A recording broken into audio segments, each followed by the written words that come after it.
Hi, and welcome back to Movie Addiction. Today's story is inspired by true events. Please be advised that the following program contains scenes of violence and sexual assault, which may be disturbing and triggering for some viewers. We recommend watching with caution. The story begins with a girl named Kara waking up at her friend Jess's house after a sleepover. Jess is excited because the two are supposed to go to a lake today. Kara quickly calls her mother to let her know she'll be home late tonight, and her mom assures her it's not a problem. After the call, Kara informs Jess that she's ready to go, but Jess needs to take a shower first. She tells Kara she can water the plants while she waits. What seems like a normal morning takes an unexpected and terrifying turn. As Kara casually waters the plants, a man suddenly stops by the house, asking if anyone is home. Kara, unaware of the danger, calmly tells him it's not her house. But then, the man moves closer and, without warning, points a gun directly at her face. He then warns her coldly, telling her he'll shoot if she screams, and forces her into a small plastic container in the back seat of his car. The man drives off, leaving Kara trapped in the suffocating confinement. Meanwhile, Jess, unaware of the horror unfolding, begins to search desperately for Kara. She checks everywhere but soon realizes something is horribly wrong. Back to Kara, the man pulls over and opens the container, his voice low and menacing as he tells her he's going to gag her and tie her hands. He warns her again. If she tries anything, he'll shoot. As he walks away to get what he needs, Kara's mind races, imagining what would happen if she tried to escape. She quickly realizes it's not the right moment. This isn't the time to make a move, and tells herself to wait. The man returns, proceeding to gag her and tie her hands and feet. He then locks her back into the container, and the car starts moving again. Meanwhile, Jess, frantic and worried, calls Kara's mother to inform her that Kara is missing. Kara's mother immediately begins calling all of her friends, desperately asking if Kara is with them, but no one knows where she is. Back in the terrifying reality of Kara's captivity, the man leans in and tells her that he's going to ungag her, but with a chilling reminder. If she makes a sound, he won't hesitate to act. He removes the gag and starts untying her. He then tells her he wants to show her his bedroom. As she steps into the room, she's horrified to see a collection of his disturbing toys scattered across the bed. His voice is icy as he lays down the rules. First, he tells her that his gun will always be within reach. Second, she must call him Daddy at all times. And third, she must obey his every command without question.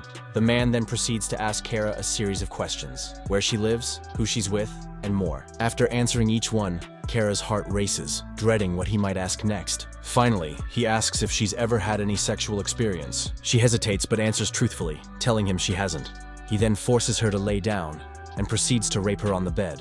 Meanwhile, Jess and Kara's mother are desperately speaking to a police officer. The officer seems dismissive, convincing them that Kara, being a teenager, probably just ran away. Back with Kara, she's trying to stay calm, asking the man, whom she's been forced to call Daddy, questions of her own, hoping for any bit of information that could help her escape. But the man takes the gun and forces her to swipe the floor. While she does so, she looks for anything useful and remembers some numbers from his fridge. He then commands her to stop and take her clothes off. Daddy then proceeds to rape her again. Meanwhile, Kara's mother, on the edge of panic, speaks with the sheriff, who assures her that he'll send some of his team to handle the case and tells her that best she can do is go home. Back to Daddy's house, he turns on the TV, smugly reassuring Kara that no one is looking for her. The man gags Kara once again, locking her back into the suffocating container. Trapped in the darkness, she tries to hold herself together, repeating to herself that she must wait for the right moment.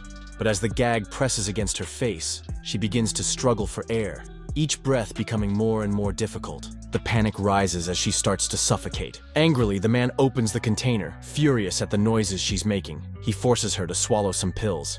Later, he goes through his usual routine.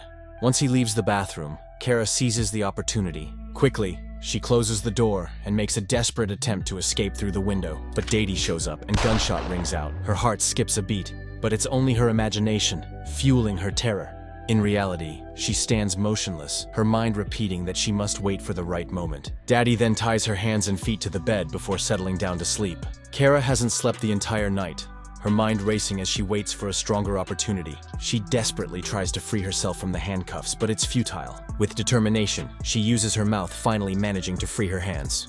Quietly, she moves to untie her feet, then slowly attempts to sneak away. Every step is carefully calculated as she removes the locks from the door. Her heart races. It's now or never. She runs, unsure if she's made it, knowing this is a matter of life or death. Miraculously, she reaches the road and flags down the first car she sees. She tells the driver what happened, and they agree to take her to the police station. This 14-year-old girl, with courage and quick thinking, has saved herself. But the nightmare is far from over. At the police station, Kara speaks to an officer, describing the man who kidnapped and assaulted her multiple times. The officer calls Kara's mother, informing her that they found her daughter. When the phone is passed to Kara, she begs her mother to come and get her. One of the officers asks Kara to identify the apartment where she was held, and she agrees, determined to help them track down the man. Kara is then escorted back to the station, where she is reunited with her worried mother, who wraps her in an embrace, grateful that her daughter is safe. Officer Bonnie then presents Kara with a series of photographs, and Kara successfully identifies the man. The police immediately break into the man's house, but they soon discover that he fled. Inside, they find a box full of girls' underwear, evidence of his horrific crimes. Sickened by what they've uncovered, the sheriff orders his team to contact other counties. He tells the lieutenant to use any means necessary to capture the man, leaving no stone unturned. Meanwhile, at the hospital, Kara undergoes a pelvic examination to collect evidence. While she's being treated, the county sheriff orders that photographs of the man be posted everywhere, hoping someone will come forward with information.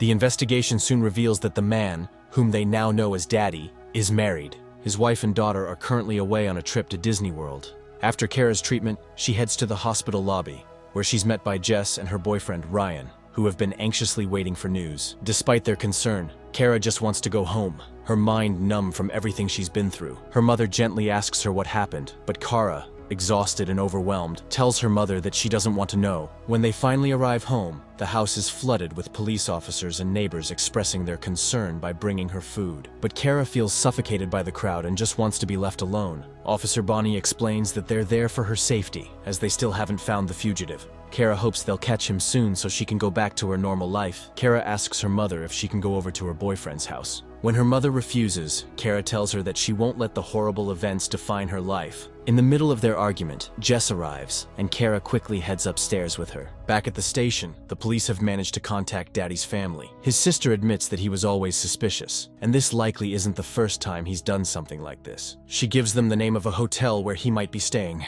The police rush there, but are disappointed to find that he left in a hurry. The sheriff then arrives at Kara's house to update her on the case. He shares the latest developments and the tireless efforts of the investigation team. He expresses his appreciation for Kara's courage and reassures her that the man will be brought to justice soon. At that moment, Daddy's sister informs them that he has arranged a meeting at a restaurant. The police quickly position themselves strategically, waiting for the fugitive's arrival. When he finally shows up, the pursuit begins, and the police chase him through the streets. He's cornered with nowhere to run.